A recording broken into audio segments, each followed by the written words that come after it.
Toleration, be the love. Before pride and exaltation, be the love. Be the love. You are listening to Be the Love, transcending through the shadows into a higher state of consciousness. We are souls on the journey, opening up the conversation to heal, awaken, and connect ourselves and the planet to a higher vibration of love frequency. It starts with you. Everything you need is within you. This is your time. I am Stacy Musial. And I am Sam Fernandez, and we are your co-hosts at Be the Love podcast. Thank you for tuning in and ascending with us. Hop on board the Ascension Bus. This is Adrienne Elise of the Supernova Soul Tribe. This is Nicholas David Mann. This is Dr. Brent Satterfield of Inner World Movement, author of Bringing Heaven Home. Hi, this is Dana Parker with Inner World Movement. Hi, my name's Steve Nabel. Here I am with Stacy and Sam on Be the Love podcast.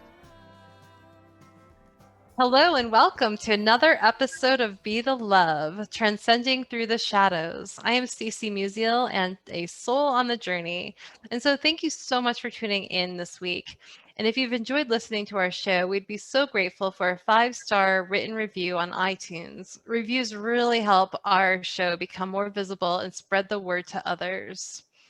And if it feels safe for you, I'd like to begin by taking a moment to get centered with us. I'd like to begin by inviting you to take a beautiful cleansing breath in through your nose and out through your mouth, releasing anything that is keeping you from being present. And take another deep breath in through your nose, breathing in calm, peaceful, loving energy, and breathing out anything you are ready to release. And take one more breath in through your nose, breathing in light and love for yourself, and breathing out that light and love and sending it to all of humanity, remembering that you always, always have your breath to come back to. So today we have Ron Interpreter. Ron is a member of the Navajo Nation, the maternal relations of the White Streak in Iraq of the San Carlos Apache Tribe, and parental relations of the many goats, clans of the Navajo Tribe. He's originally from the community of Forest Lake, located on Navajo Nation. As an intuitive practitioner, Ron is motivated by an individual's commitment of deepening their personal health and spiritual well-being. An accomplished Reiki Master, Ron facilitates a healing modality he calls Beeh Ji Zhoni, beauty within, a divine state of being in which the alignment of consciousness and spirituality is attained by setting positive intentions, practicing self-love, initiating self-discipline to create an abundant and healthy lifestyle. Infused with love and initiating Infused with Navajo and Usui Reiki traditions, Ron empowers clients to manifest a positive identity, to heal their chakra energy, to sustain a positive physical, emotional, mental, and spiritual well-being. Certified as a Usui Reiki Master and NCBTMB instructor, Ron has over 25 years of experience in energy work, herbal treatments, and life coaching services, as well as facilitating large production events and social conscious movements. Ron brings a synergistic yet assured presence to ensure a space of sanctuary that encourages a healthy social exchange within the community. So thank you so much for being here today with us, Ron. Thank you for the invitation. It's great to be here. Yes. Absolutely. I'm excited to have this conversation. So tell us a little bit about what led you to where you're at today. What was that catalyst for you? I think majority of my opening myself to the public when it comes to practitionership and energy work began in 2015. Prior to that, my life was very private. Being Navajo, being Native American, I was born into a community, a culture, a society where we practice our spiritual practices, our ceremony, our personal development, all for ourselves. And we're born into the tradition, so it's a daily activity. Mm-hmm. And there's no distinction between I'm going to be doing my shadow work and then I'm going to be vibrating high at a high frequency. There was no distinction between that. It was a daily life. It was everything that we did. It's the way we held ourselves. It's in the demeanors, the attitude. It's in the breath that we take. It's in every activity that we plan to do. We began the day in prayer, and it was just a natural process to expect ceremony to happen and getting all the things prepared for ceremony and facilitating it. And it was just a natural everyday, like we were going to sit with our uncles and our aunties, and they were going to share the stories, the healing stories. They share the medicine, the different herbs. So up until about 2015, I did it for myself. And then when I eventually had my kids, it became a natural responsibility to me sharing that with them and helping them in their personal journeys. So it was a very private piece. And in 2015, I made a commitment to open myself up and my way of life, and created a modality called Beeh Ji Zhoni. And I sat with my elders in that time because I had a really personal interest in seeing people be successful. And that's what I did through my business practice as a business consultant, and continue to do that too today, is helping businesses thrive. And businesses are made up of individuals. And there's a hierarchy from the owner all the way down to the employee. So having all of these different systems like accounting, marketing, human resources, all of these things are tools, they're medicines to help individuals work together, collaborate together, and offer a service that the business is providing. And so I've been doing that for like 25 years or so, and just love to witness business thrive, have individuals perform very well within the structure of business. And so I started doing personal consultations with some of these executives. And these executives said, man, you do this really well on the personal level, on personal topics. You should consider life coaching. And so that happened like around 2014. They said, you should look into life coaching. So I explored that. I had no idea what this was about, and what life coaching, it had no idea what it exists. So I looked into it and found this whole world of life coaching, and you can actually do it as a business. So my entrepreneur spirit kicked in, and went to my elders, talked to them about this, accessing my Navajo heritage. What do I need to do? And so working with my elders, they said, it's really important that you don't sell our culture and our traditions, but it's okay to help people. Mm-hmm. That's part of your first clan as White Streak in Iraq. That's their responsibility. That's their commitment to humanity, is to help out with ceremony, to help out with personal development, to help humanity grow through the use of medicine. And they said, let's create something that is the foundation of our traditional ways, but in a modern way, deliver it in a modern way. Mm-hmm. And so we sat and we came up with different protocols, different techniques, and Beeh Ji Zhoni was created, which is my modality of working with individuals through life coaching to get 3 outcomes. One, personal development, having them see themselves go through a process of developing their attributes, their skill sets, help them find their genius, help them find their purpose in life. And then the other is emotional release, getting beyond their limitations and frustrations, and getting beyond their traumas to have a more healthy emotional outcome.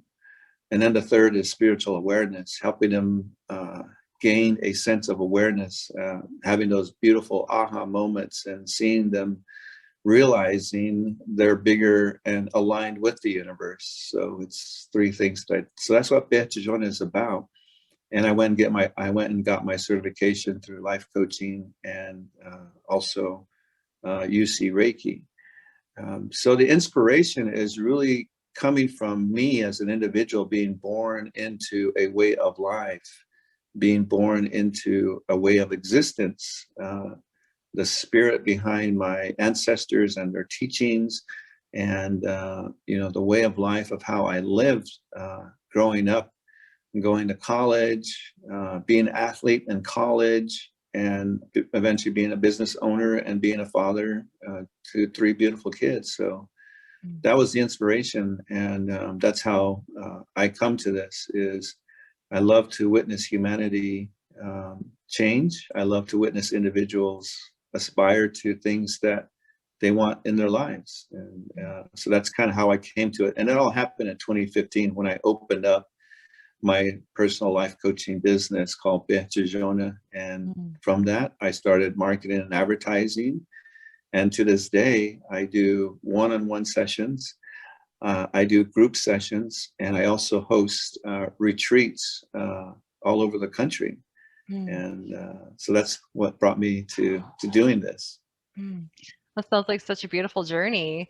I'd love to hear more about the work you do with clients and the Beeh Ji Zhoni that you've created and what that looks like. You talked about the three principles. And so it sounds like you would have a lot of people just coming into their own sovereignty with that process and awareness and awakening. And so tell us a little bit more about what that looks like for your clients. Yeah, absolutely. And I think that's a really great word to use, sovereignty, in the way that you're expressing it. And sovereignty really has a lot to do with an individual's making a personal choice for themselves. It comes from them.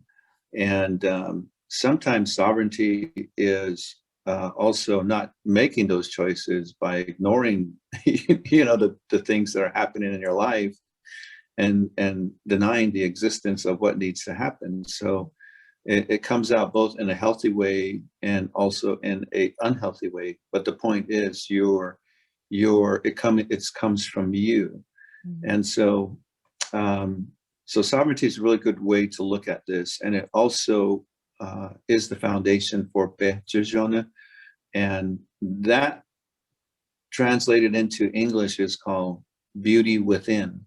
And the beauty element is not just the wonderful things that are happening in your life. It's not an outcome. It's actually an internal process that you have to initiate. In this world of conscientious well-being, there's these things called shadow work. So it's about really diving deep within yourself, looking at the shadows, looking at the life experiences that may have caused some trauma in your life and addressing it. And I have different protocols in place for a person to go through that process of going internal, looking at these elements within themselves, find the beautiful things that have happened as a result of that, and then coming out and then creating practical life experiences that will reinforce the healing process of letting go of those traumas and also really expanding into their life purpose.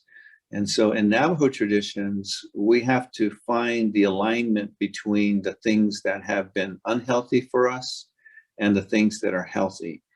It's a natural process. In this conscientious world, we call these things polarities.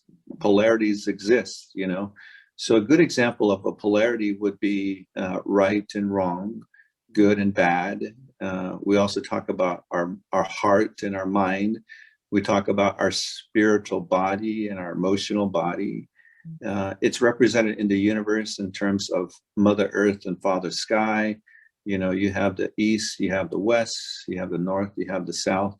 So polarities are necessary and they exist. And in our Navajo traditions, polarity is the foundation for creation. In order for creation to happen, creation meaning a thought, creation meaning a birth, meaning a cellular birth, meaning the birth of a star, or even just an awakening of yourself to a life experience. Any type of creation, any type of manifestation, it requires polarity. And the alignment of polarity is when that moment of creation happens. And so in our Navajo traditions, we see ourselves always aligning to polarity. And when that happens, we find solutions, we find remedies, we find purpose, we find ourselves performing at a higher level. And so that's what Beeh Ji Zhoni is about. Beeh Ji Zhoni is to be beautiful in all of that. So when we're dealing with our shadow work, we got to be beautiful in that when we're doing the shadow work. It sounds a little bit contradictory in that. How can I be really beautiful? How can I act beautiful? How can I be beautiful when I'm dealing with my traumas? The beautiful thing about that is you're being disciplined to do the technique, whatever that technique is, whatever you may have learned from a life coach, or whatever you may learn from a technique from a wellness program. The beauty is that you're following through, you're being devoted to that practice, you're being devoted to that cycle and to that technique until you can fully engage into the outcome, which is to get an emotional release out of that. And once you have that, then you can allow your body, allow your consciousness to then get to the third level, which is a spiritual awakening, a spiritual practice. So the primary two things that have to happen in your life is to look at personal development. How am I going to develop this body in a way that I can actually tangibly get into a practice, tangibly see the results, see the measurable results of the things that I'm doing, which will then lead to an emotional gratification, an emotional uplifting process, emotional beautiful identity that you see with yourself, much more happier, much more lively, which will then ignite and trigger your spiritual moments of seeing a larger picture. So that's kind of how it works in terms of a spectrum. Wow, you said a lot of things there that I would love to unpack. So I want to go back though to the part of just like using your traditions, the Navajo traditions, and what you said about not, selling them, but using them in a modern way. And so I'm wondering if you could talk a little bit about how you weave that into the work you're doing with the Beeh Ji Zhoni. Yes, absolutely. There's a fundamental principle that we Navajo have about seeing ourselves or seeing another person. And that's the principle called Ejozen. Ejozen. Ejozen is translated into English meaning a place of knowing. That person knows themselves, meaning that there's a physiological representation of that person in terms of how their body is, healthy body. They know themselves enough to be able to take care of their body. There's a sense of intelligence that their body has in order to be in that space. They have an emotional well-being to where they don't get triggered. They hold themselves very well. They express themselves from their heart very well. Ejozen, there's an intelligence, there's an emotional intelligence that they have that is very highly revered. And then there's the mental ability, their acuity, their mental ability to process things, their mental ability to see things, to create solutions. And then they have a spiritualness about them. When you're just around them, you just feel vibrant. You feel like they have a sense of confidence and they have a sense of well-being. So there's a level of multiple intelligence that this individual carries. And it all has to do with a sense of knowing, a sense of being, just a real holistic, divine sense of who they are. And that's what Ejozen is. And we understand that every element out there has that ability, that has that intelligence. The wind, for example, has a level of intelligence. Ejozen, it has its own demeanor, its existence. It has its own way of life in terms of how it comes into this world. The wind could be soft, the wind could be harsh, but there's a level of intelligence. It has its own spirit. Same thing with water. Water has its own knowing of itself. You know, the water will flow different ways. The water will have a way of spiritually aligning with you. When you drink the water, it has its own identity. It has its own intelligence. And so this is really important to understand, is that everything out there around us has a level of intelligence and has a level of existence. There's a spirit within it. And we are just attuning ourselves to these things that are around us. So that's really important to understand. And that's fundamentally important in Navajo traditions. There's no such thing as right or wrong. We don't have words that say I'm right in this situation or I'm wrong in this situation, or we say this is a bad situation or this is a good situation. We don't have words that describe those words. So it's more about the essence, the intelligence, the spirit, the level of how we see ourselves in everything. So if we drink water and we're around water, if I align my intelligence, I see myself in the water, then we begin to relate to the water at different levels, at different conscious levels, at different realms that give us a much more closer relationship to it. And that can be translated to our dilemmas and our problems.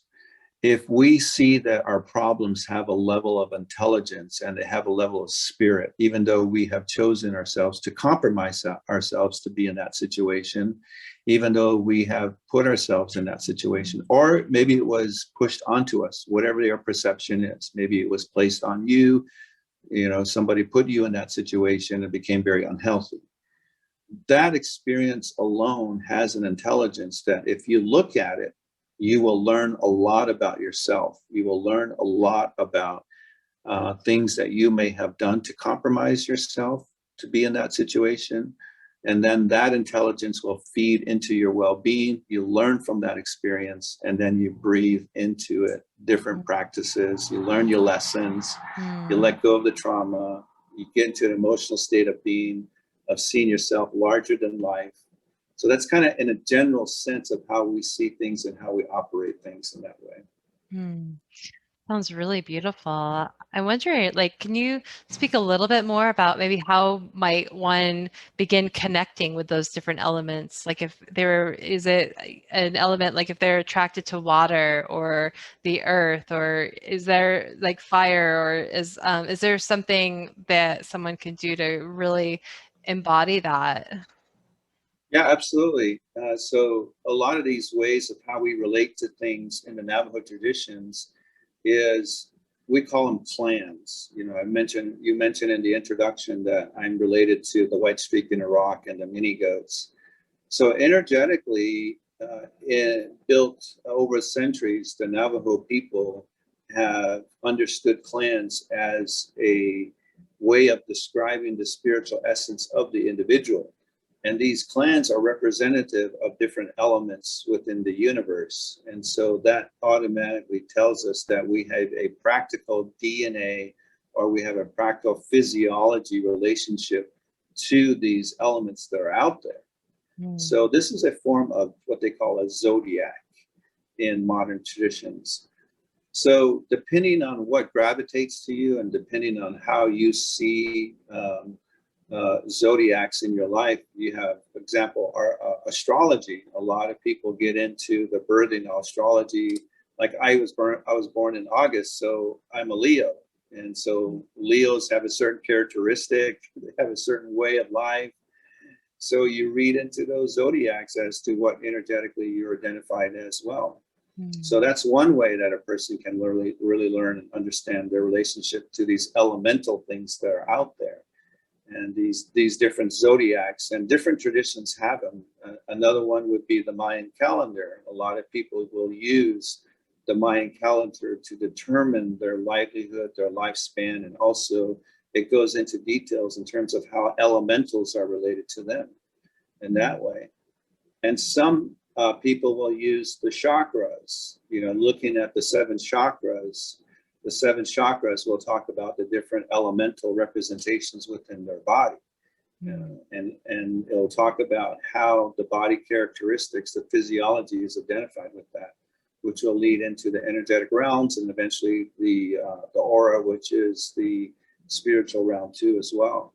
So there's all of these different modalities out there and these different ancestral teachings coming from different cultures, and whatever resonates with you and whatever you choose to do and whatever you choose to follow, these elemental elements of earth, fire, water, and air, Mother Earth, Father Sky, all of these things will come into play as to how you see yourself and how you identify yourself with these elementals.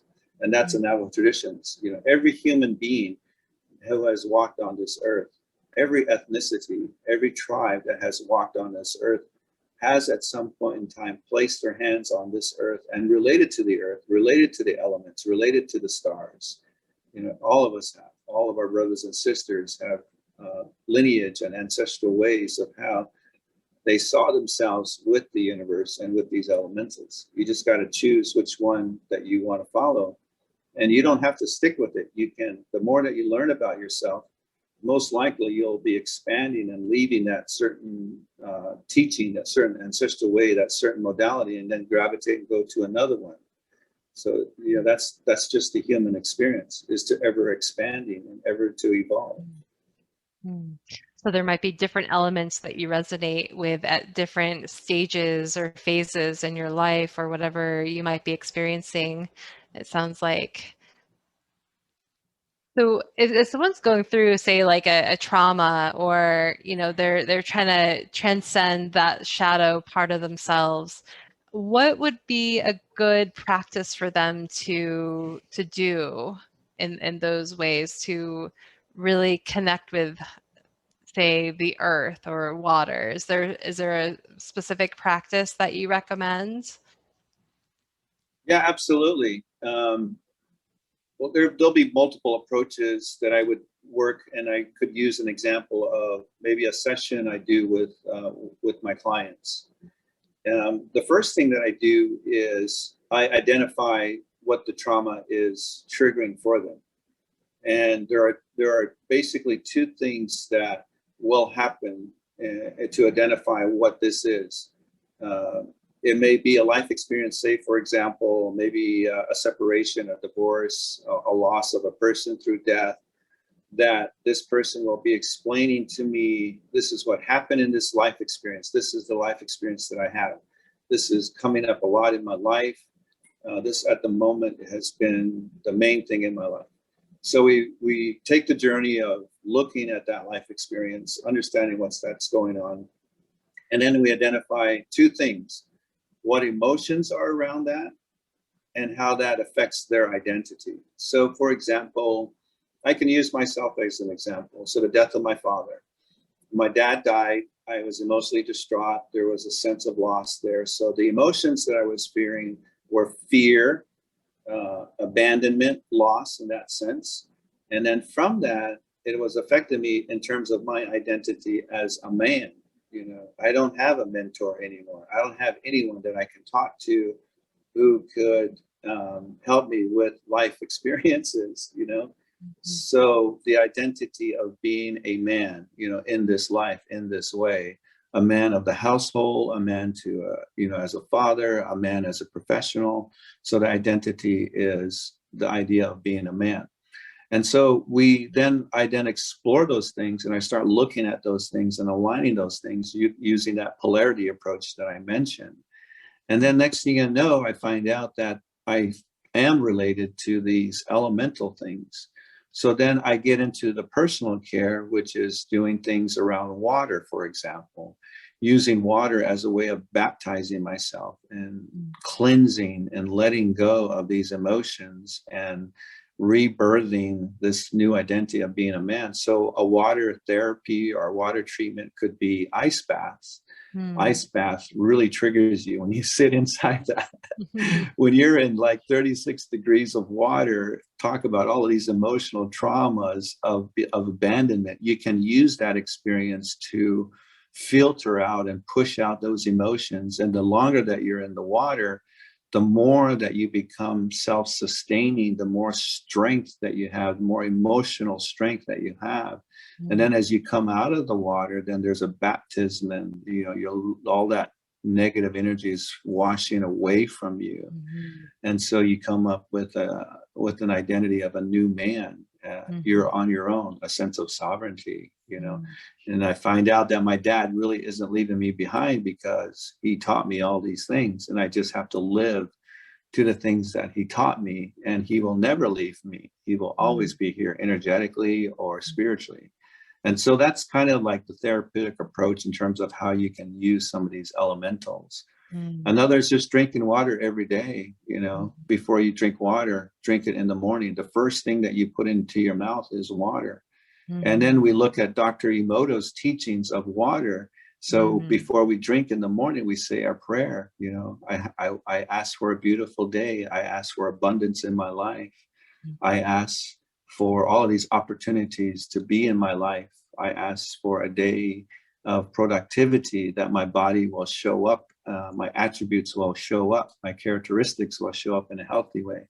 So now you're speaking into the water, and through Dr. Emoto's teachings, you're restructuring that water.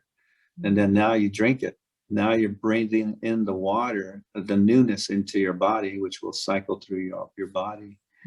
So there's, you can use different elementals, but the idea, the applications of these elementals of earth, fire, water, and air is through therapies or personal care treatments. That's the way to bring it into your life.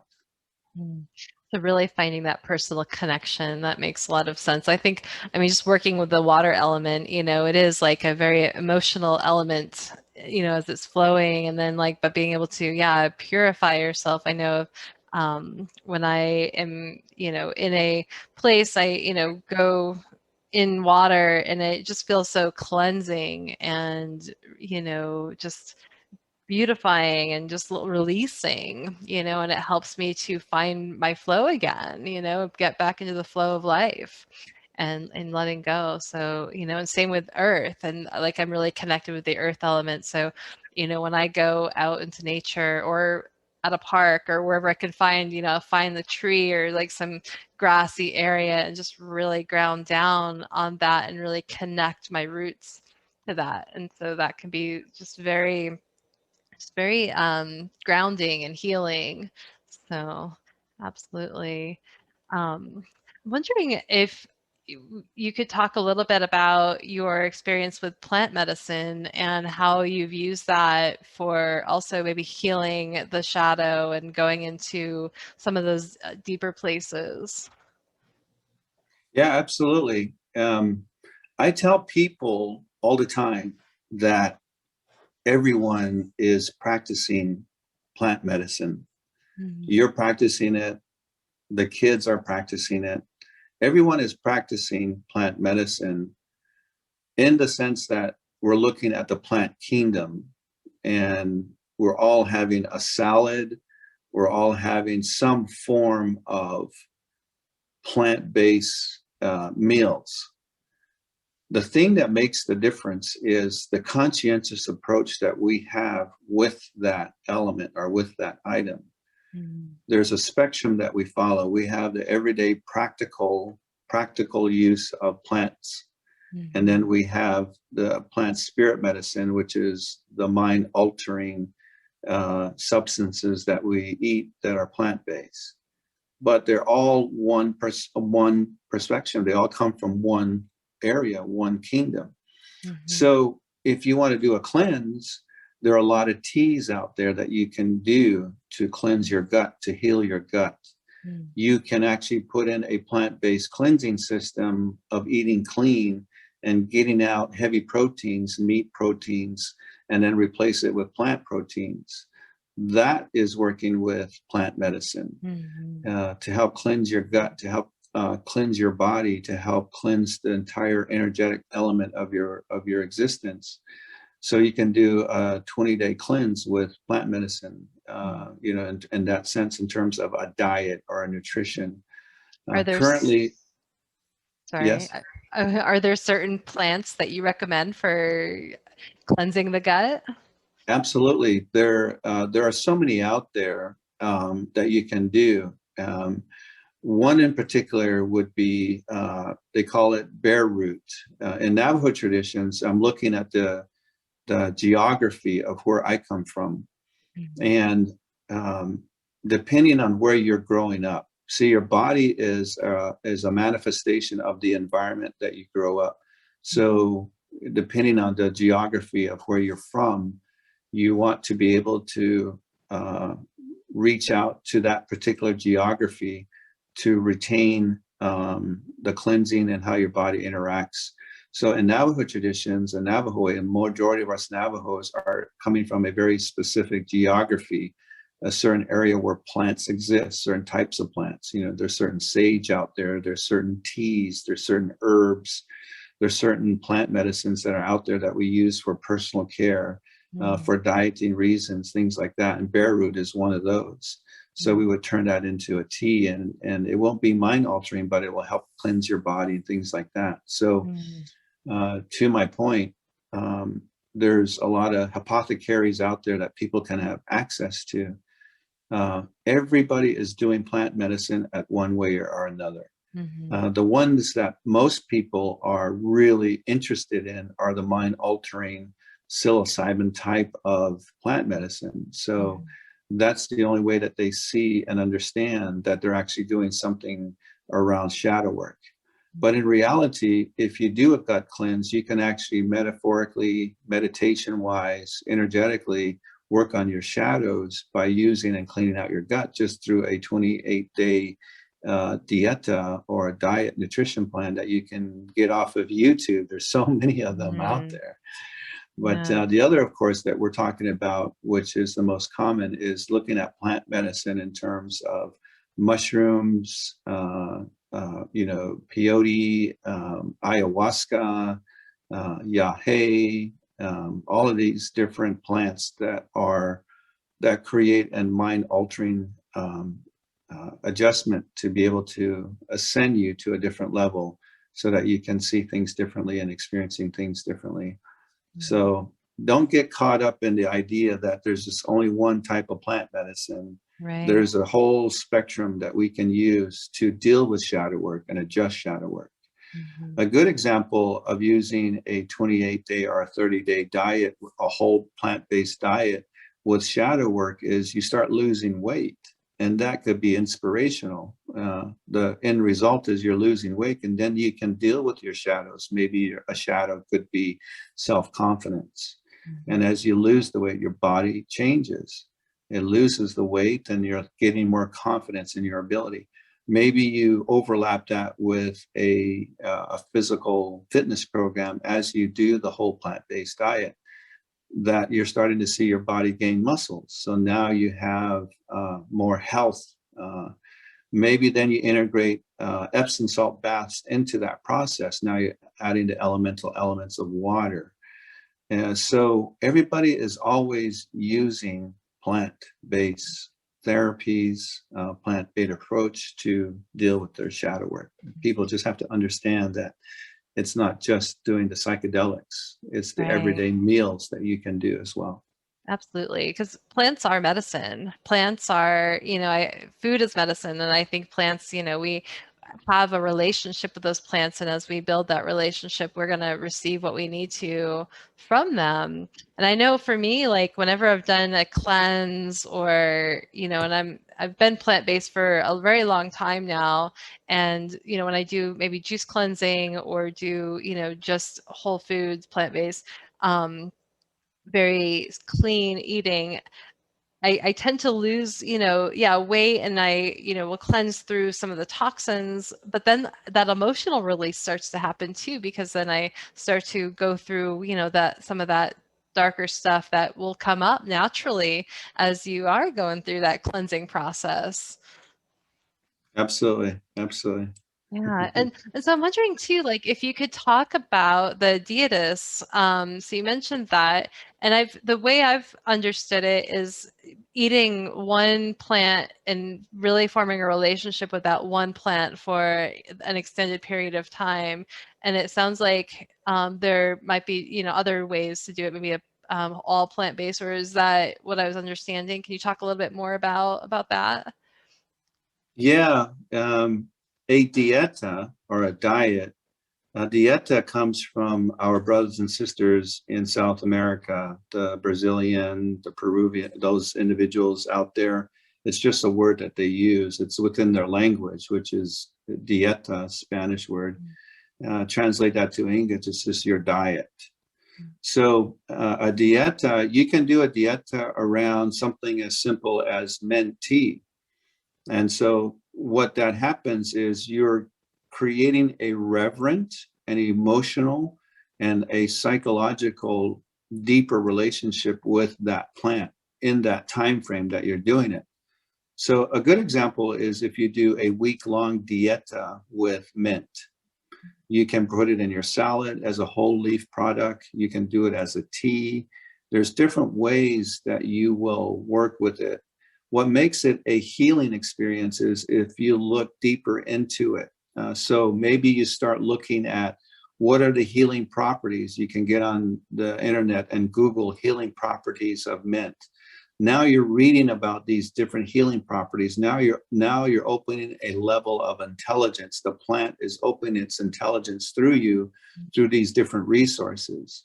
Maybe you go and do a Chinese medicine directory and you find out that mint has certain healing properties. So now as you go through the dieta, it's 7 days that you're opening your consciousness to the level of the intelligence of the plant through the different activities that you're doing. And you may find out that the healing properties of mint target certain parts of your body. So now you start looking at your body from an energetic anatomy. You look at your organs. What does that represent? And there are different energetic anatomies out there that talk about the body and what different parts of the body and different organs mean from a physiological, philosophical perspective. So now you're opening that up, and you can do that for 7 days. So just taking something as simple as mint, understanding the healing properties, there's an intelligence that will open up. And then you start taking it, you start drinking it, and then you start adding it to different parts of your meal. So that's an example of a dieta. So it could be any plants that are out there. It could be doing juicing celery, eating celery, carrots, same thing as well. Or it could be even something as mind-altering as Palo Santo. There's a lot of microdosing that different people have out there. Different naturopathic doctors will have these different microdosings of psilocybin that is offered. So it doesn't matter what the plant is. It's the intention that you create over an amount of time to discover the intelligence of that plant and how you're integrating that into your own life. That's the whole point of a dieta. Thank you for sharing that. And it sounds like really, the intention behind it, and also, the relationship that we're building, we can create with these plants, and recognizing that, they're just, they're energetic as we are. And they're, when we can tune into their energy, we can learn about them and how they can truly support our journey. And so I'm wondering if you could talk a little bit more about maybe some of the more mind-altering plant substances or the plant medicines that we can use on our journey to work through some of the shadow work, and how you've used that. Yeah, what I'm familiar with is what I grew up with. In this case, it's grandfather medicine, peyote. And then there's other elements like ayahuasca that I'm familiar with too as well. San Pedro is another element too as well. The mind-altering drugs are very much aligned to the areas that they're coming from, the geography. You have to recognize the geography, which is the roots, where the roots come from, where the plant is being grown. The land base The land base is really important to understand because that's where the plant, through its root system, is receiving the minerals, is also receiving the energetic elements from that particular location. So that's really important to understand. And any mind-altering plants that you're going to pursue is understanding that where is it being harvested from?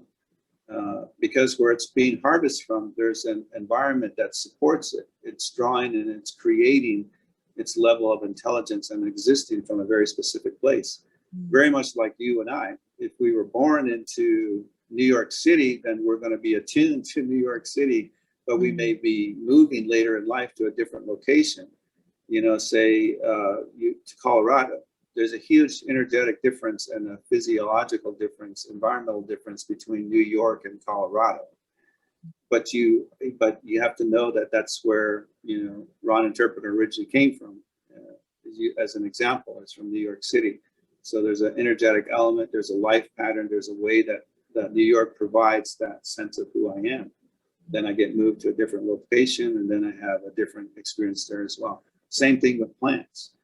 The geological location of where they're from is really important to understand, because you're introducing yourself to that element, to that region, to that location. So that's really important to understand.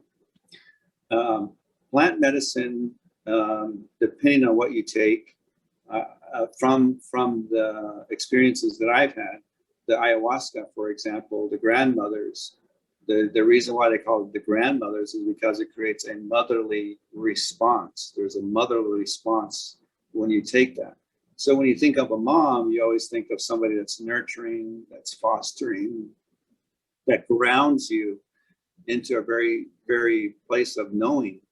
But also a mom will discipline you. You know, mom's discipline is really deep compared to dad disciplining you. You know, mother's discipline is very deep.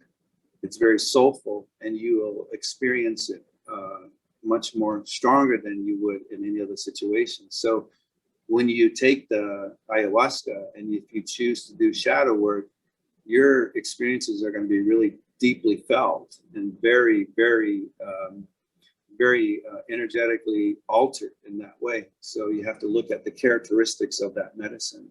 So for me, ayahuasca seems to be the realm's medicine for a lot of shadow work, really deep healing. It also cleanses the body too as well. Peyote, on the other hand, they call it grandfather, which is father sky. It's more of an ascendance process. You don't get that really deep experience with as you would with ayahuasca. Father Peyote kind of brings you up to a higher ascendance, looking at more of the upper chakras to process information, to be to higher your sense of acuity, your sense of well-being at a much more higher level, to see your shadows, to see solutions more in this higher level. Whereas the ayahuasca, it's very in the lower chakras to really ground you in that experience. So look at the characteristics and the healing properties of these two medicines, and that'll help you as you go into your experience, what to expect and how to work with that particular medicine. Now, you mentioned just the coming from different regions. And so I'm wondering, like, because it's become a very popular subject in most recent years, you know, just as far as like wanting to raise consciousness. And I know, I mean, it's been around for a while, but it's coming into like the research and, you know, a lot of different things, and some, you know, are legalizing it. And so I'm wondering what your take on that is and how it's becoming more and more prevalent in our world today. I have mixed feelings around it,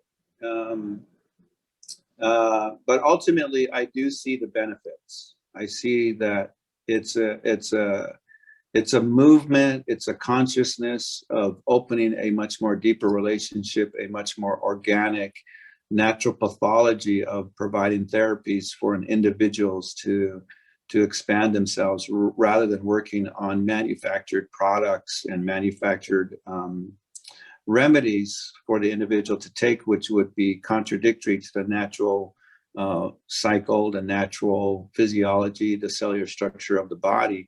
Your natural pathologies align the body, they restructure the cellular structure of the body, so you're only enhancing the person's ability. So from that perspective, I really understand and I totally support it. There are many things behind that question. Is it appropriate? Is it not appropriate? Looking at it from a humanity standpoint, meaning there's no ethnicity, but us as individuals, us as a species in relationship to other species, the animal kingdom, the plant kingdom, and the universe. From a humanity standpoint, there is a huge shift that's happening right now in terms of humanity's consciousness. We're moving back to remedies and a way of life that are more indigenous based, tribal based. We're moving out of that high vibe Western philosophy. At one point in time, and it still continues and it still happens, but at one point in time, human consciousness started accessing a lot of the yoga, a lot of the Western, the Chinese medicines, the different therapies. Everybody was gravitating towards that, wanting to have that as part of their lives. The martial arts, all of these things were at one point in time the choice therapy or the choice approach to look at your consciousness and develop it, and also your physiology.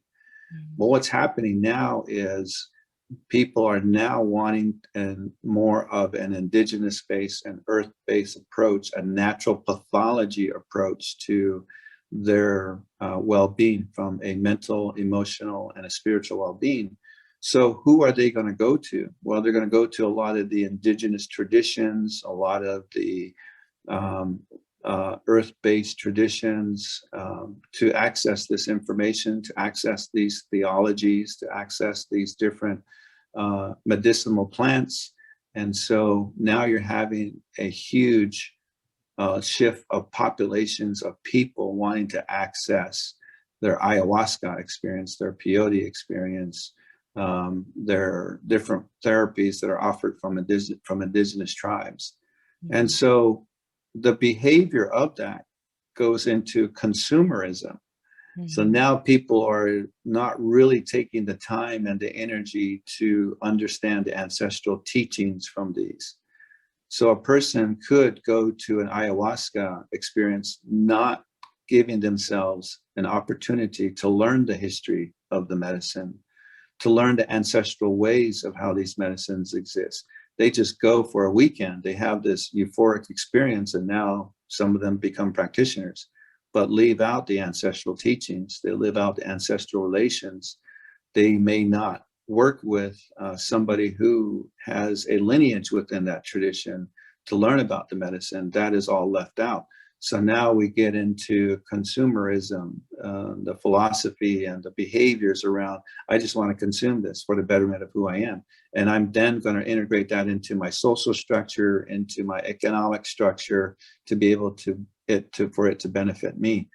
So we lose out that ancestral ways. We lose that discipline and that longevity of how a person needs to have multiple years of understanding the intelligence of this medicine, have a reverence for it before they could actually offer it, or even, have a place of a knowing to how to use and be with the medicine. So that's the part where I have some cautiousness and some dilemma as to, what is being lost, and how people are coming to it from that perspective. And you have that all the time out there. I've been aware, and it has been brought to my attention that, some of my clients come to me and they said, yeah, I did an ayahuasca. I'm worse than I was before. This is what happened. This is what I found out about this particular individual. And then you can see on the internet, you see all of these invitations of retreats that are out there, and where people are accessing these spirit medicines. I'm not sure what the protocols are there for. I honestly don't know what it is, and I honestly haven't looked into it. However, looking at this energetic shift, a lot more people are now wanting to access indigenous ways, these altering medicines. I do encourage people to look more deeply into it and really understand what this plant is really about, and also to develop a longevity relationship. So it goes back to what I tell my clients.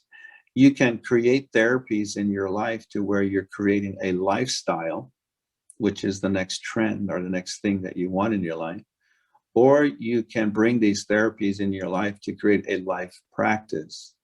There's a huge energetic difference, and there's a huge psychological and emotional connection between a life trend, a lifestyle, and a life practice. There really is a distinction. So I really encourage people to create a life practice.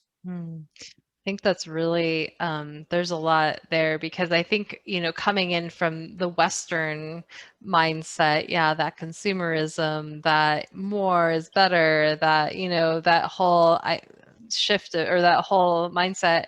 And so shifting into a different consciousness and recognizing, working with the plants in a deeper, meaningful way really is, to shift the energy of how we truly relate to the plants. And so someone coming from a Western perspective, what would be the first thing you would suggest that they do to truly develop that relationship and learn more about that in a deeper way? Most people from the Western traditions follow a protocol, of a healing protocol, that requires them to go to some form of authority, a doctor, a physician, whatever you have that is out there, depending on the type of healing you want to do. So I would look into going to a natural pathologist to be able to understand what these medicines are about, to really understand what it is that they're going through. The other thing that I would like to encourage people to do is not to just go into it fully for the weekend. The motivation to do it is coming from somewhere. What is that trauma that is initiating you or allowing you to access this particular therapy, this particular approach? Get familiar with that trauma, get familiar with that shadow work by using other therapies, other techniques, and other modalities. Get a really solid understanding of why you're doing this. Where is this coming from? And then access the therapy, access the plant medicine. Because once you do that, once you fully, to the extent that you can, to understand what is bothering you, you can then go into that experience and have a much more deeper, a much more quicker resolution. Rather than what they say, this is happening right now, is people are chasing the medicine. They're chasing the next medicine experience. They'll have an ayahuasca experience. They'll have a peyote experience. They'll have a San Pedro experience. They'll have a combo experience. They'll have all of these different plant medicines experiences, and then they'll have another one. Then they'll have another one. Then they'll have another one. And they're chasing the medicine. You're chasing that experiences, which will lead to a sense of consumerism. So you're not allowing yourself to be able to get the remedies that you want and the solutions that you want. In all indigenous traditions, in every indigenous traditions, these elements are only to aid us. They don't become a practice. They only aid us. The practice is yourself. You got to be able to optimize your body's own ability to heal. You got to optimize your body's own immune system to be able to remedy these things in your life. You are the medicine. You are the reason that you exist. So you got to do everything you can first to allow your body, to train your body, to teach your body to optimize these processes. So a good example is breath work. When you do holotropic breath work, you can actually have the same experiences as you would in ayahuasca in terms of ascending your consciousness and allowing your body to get to a higher level of existence just by doing breath work. And then when you're in that state, integrate a protocol that allows you to do shadow work. So people have to understand that you only access these medicines if it's only absolutely necessary. The primary focus of seeing yourself as medicine is the objective, is the purpose in life. So optimize your own body's function and its ability to process these energies, to process these traumas. Meditation is another example of how we can actually go deeper into the shadow work by meditating, by developing our own higher sense of consciousness without the medicine. Looking at dietas as an example to cleanse the gut, to cleanse the blood system, will help us relieve those emotional tensions that will make us more fluent and more appropriate and proficient to handle emotional stress. So we got to look at ourselves as medicine first and get out of this idea that we have to consume something in order for us to be efficient in life. So the medicine, these plant medicines, for us indigenous people, is the last result. It's not the primary remedy to get the solutions we want. Thank you for sharing that. I think that sounds so beautiful, that, we are the medicine. That comes back to our sovereignty, right? And so I think in the Western, traditions and culture and mindset, it's outside of, a lot of people have that external focus, and our pharmaceutical industry, the pharmaceutical industry, is a big, factor in that, oh, here's a pill, take that, it'll make you better.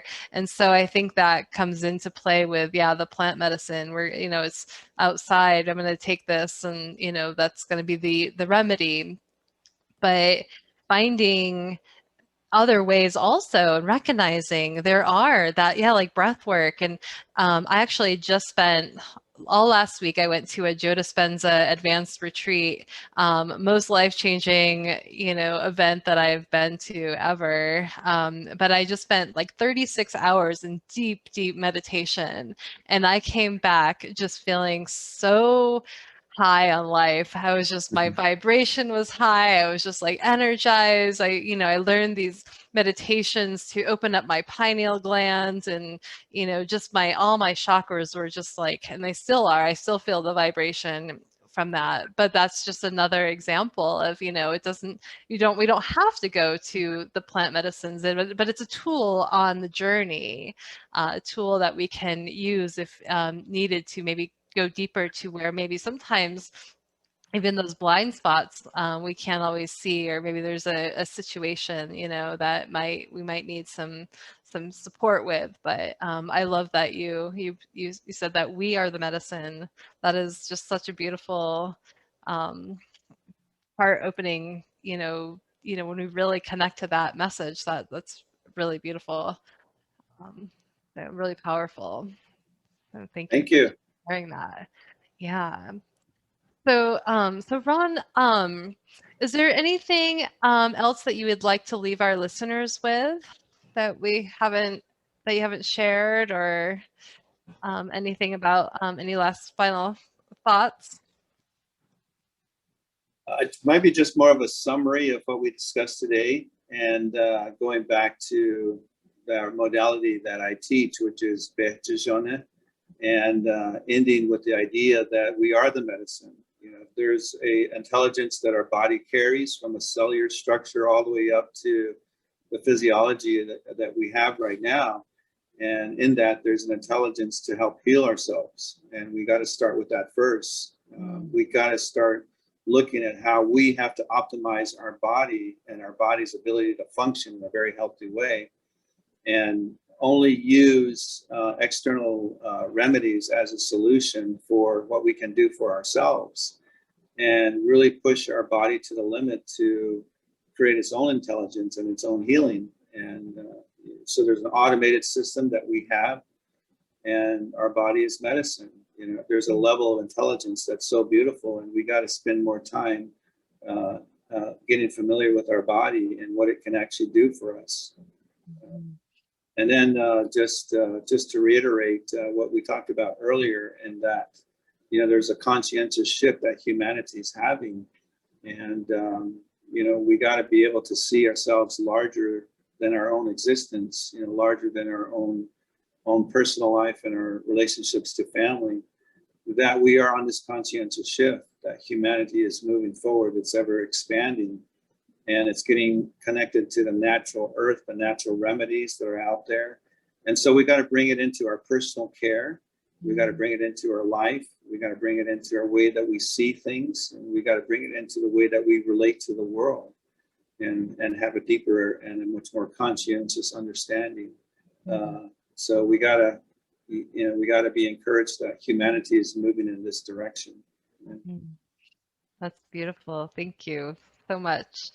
And so tell our listeners how they can find you and what you're currently working on. I don't advertise for my work. It's all referrals. But if you want to learn a lot about me, I was encouraged to create a social media page on Facebook and also on Instagram. I'm not actively involved in that. It's just something that isn't really in my premise, but I do have ways that people can reach out to me through Instagram. Just look at Ron Interpreter and you'll find me, and just send a message. Facebook, there's a place that you can reach me. So those are probably the two primary places that individuals can reach out to me for using personal life coaching, and also to attend our events and our retreats. I also do business consulting. I help people develop their businesses. I have had naturopathic doctors who came to me for personal development, and now I'm working with their business to develop their businesses. I've worked with different executives from different companies. So business development is something that I do. I'm also involved in film production. If you have the chance, look at The Watchman's Canoe, which is on Amazon.com. I help produce films, and I'm also a business owner with architecture. I help develop residential and commercial buildings using my architecture business. So, that's how a person can get a hold of me, is just through social media. Okay, wonderful. And we will add all of those to the show notes so people can find you really easily. So, well, thank you, Ron, so much for being here today and just sharing your wisdom and experience with us. And so thank you for listening to our show. Stay tuned for more episodes being released on Mondays at 5:55 a.m. Mountain Standard Time. And if you've enjoyed listening to our show, we would love a 5-star written review on iTunes. And of course, share the love by sharing it with your friends. If you want to support the work that we're doing, please consider making a donation to our show by visiting our Patreon website at patreon.com/Be the Love Podcast. And until next time, love yourself, love each other, and love the world. Love you. We at Be the Love Podcast are honored to be supporting the Kamoti Foundation, which is the nonprofit organization in Uganda that is working to build a school that will promote and support healthcare, education, skills development, feeding the hungry, human rights, and environmental defenders. Their goal is to work with young mothers and single mothers, street children, and vulnerable families who lack nurture as they guide them to become productive individuals, which will lead to a productive generation. Please see our show notes on how to become a donor, mentor, volunteer, or sponsor. Thank you, Heather Lynn, for providing us with your beautiful song to accompany our show, Be the Love. If you would like to learn more about Heather Lynn and her music, please visit her website at heatherlynnmusic.com. And thank you, Chrissy Grace at Leading Edge Productions, for the beautiful design and graphics. And thank you for tuning in. And until next time, we are souls on the journey. And thank you for hopping on the Ascension bus with us. And remember, there is always a seat for you.